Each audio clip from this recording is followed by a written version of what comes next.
Victorian London के बारे में सोचिए। गलियों में घना कोहरा, गैस लाइट की वो टिमटिमाती हुई पीली रोशनी और हवा में घुला हुआ एक अनजाना सा डर।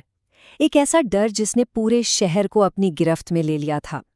ये दौर था जैक द रिपर का, एक ऐसा रहस्य जो आज भी हमें सोचने पर मजबूर कर देता है। और यही वो सवाल है ना? जैक द रिपर आखिर कौन था?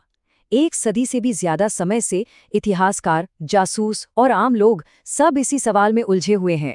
ये नाम अब इतिहास के सबसे कुख्यात और अनसुलझे मामलों में से एक बन चुका है। ठीक है, तो अब इस कहानी में एक मजेदार मोड़ आता है। ज्यादातर लोग इसे एक खालिस ब्रिटिश रहस्य मानते हैं, लेकिन क्या हो अगर मैं कहूं कि मुख्य संदिग्ध अटलांटिक के पार अमेरिका से आया था। ये कहानी सिर्फ लंदन की गलियों तक ही सीमित नहीं है, बल्कि इससे कहीं आगे तक जाती है। तो इस कहानी के केंद्र में कौन है? चलिए मिलते हैं फ्रांसिस टम्बलटी से। एक ऐसा नाम जो शायद जैक द रिपर के दूसरे संदिग्धों जितना मशहूर न हो, लेकिन जिसके खिलाफ मिले सबूत वाकई चौंकाने वाले हैं। तो ये टम्बलटी कोई आम आदमी तो बिल्कुल नहीं था। वो खुद को इंडियन हर्ब डॉक्टर कहता फिरता था, पर असल में वो एक नीम हकीम था जिसके पास कोई मेडिकल ट्रेनिंग नहीं थी। इससे भी ज्यादा परेशान करने वाली बात थी औरतों के लिए उसकी नफरत, खासकर वेश्याओं के लिए। और उसकी एक बहुत ही अजीब आदत थी, इंसानी शरीर के हिस्सों को इकट्ठा करना। ये उसकी सोच की गहराई को दिखाता है। जरा सोचिए, वो डिनर पार्टियों में अपने मेहमानों को महिला शरीर के अंगों से भरे जार दिखाता था।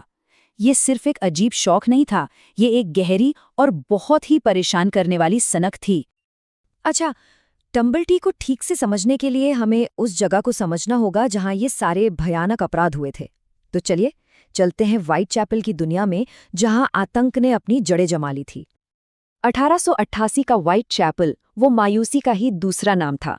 बहुत ज्यादा गरीबी थी, जहां लोग सिर्फ एक रात के चारपाई के लिए कुछ भी करने को तैयार थे, और कई औरतों के लिए अपना शरीर बेचना ही जिंदा रहने का एकमात्र जरिया था। इससे ये भी पता चलता है कि ये माहौल एक कातिल के लिए कितना आसान था।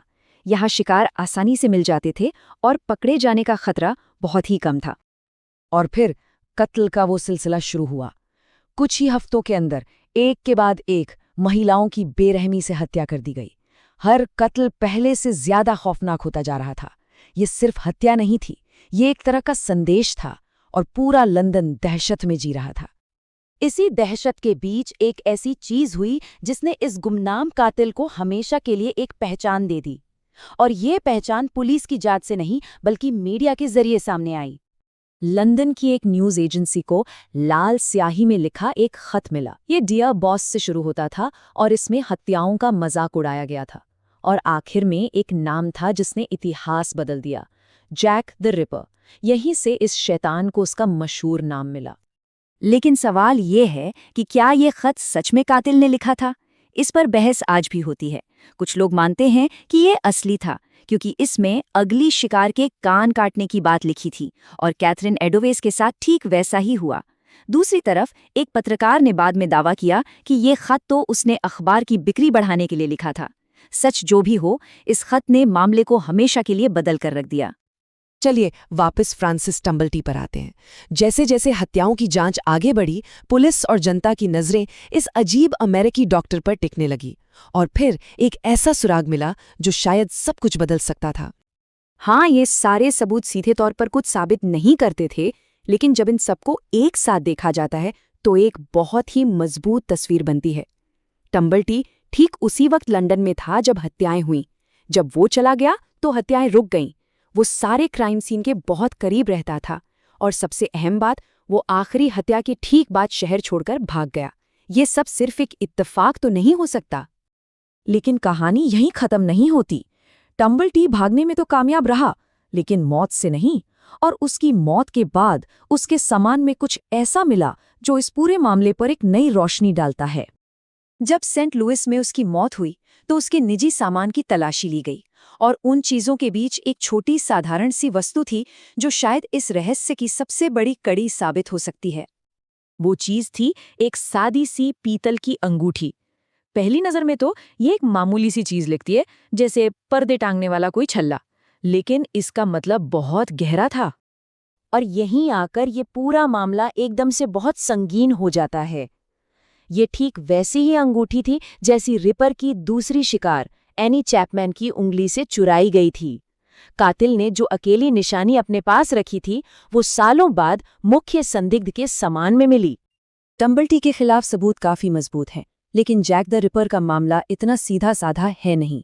ये आज भी इतिहास का सबसे बड़ा रहस्य बना हुआ है, जिसमें कई अलग अलग थ्योरीज और संदिग्ध हैं। सालों से कई दूसरे नाम भी इस मामले में सामने आए हैं। कुछ लोगों का मानना है कि ये शाही परिवार से जुड़ा कोई शख्स था। दूसरों का इशारा एक सीक्रेट सोसाइटी फ्रीमेसन्स की तरफ है। यहाँ तक कि महारानी के डॉक्टर और मशहूर एलिफेंट मैन का नाम भी इस मामले से जोड़ा गया है। हर थ्योरी की अपनी एक अलग कहानी है। तो आखिर सच क्या है? क्या फ्रांसिस टम्बलटी एक अमेरिकी नीम हकीम जो औरतों से नफरत करता था और जिसके पास से शिकार की अंगूठी मिली, वही जैक द रिपर था? या फिर ये सब इतिहास का सबसे बड़ा और सबसे डरावना इत्तेफाक है? ये एक ऐसा सवाल है जिसका जवाब शायद कभी ना मिले, और शायद यही इस रहस्य को इतना दिलचस्प बनाता है।